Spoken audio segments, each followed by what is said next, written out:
So I've always been an independent, into like the independent sports, skateboarding, biking, BMX racing, all that stuff when I was a kid.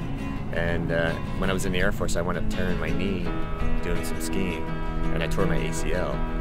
I was in such pain. Even getting out of bed, waking up in the morning was always a process. It just made a lot of noise. There was a lot of crackling. It was very painful. Bending down, it was constantly swollen. You know, it would take a few days for the swelling to go down. I would try to do some work in the backyard, even cutting the lawn. It was getting pretty difficult. So after the surgery, now it's, you know, the knee, it's got so much smooth mobility.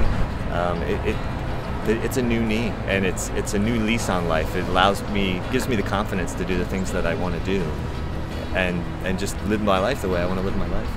So September last year, I had the reconstruction done, and it's been amazing ever since.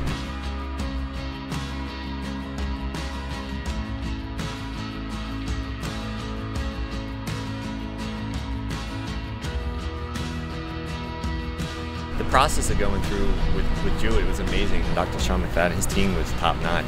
I had the surgery, they checked on me that weekend. He actually made the phone call just to make sure that I was doing okay, checking my progress, making sure that there weren't any complications that I needed to check on. The PT part and the recovery was probably the most important piece of it in the very beginning.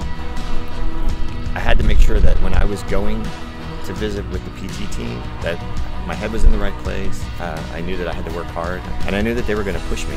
When I would talk to Dr. McFadden, you know, he made sure that the exercises that I were doing and the exercises that the PT team were making me do were right in line with what I needed to do to get my knee back in shape. I can walk without pain. I can walk my dog.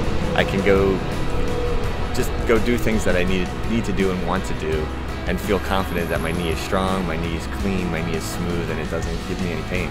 The future looks bright.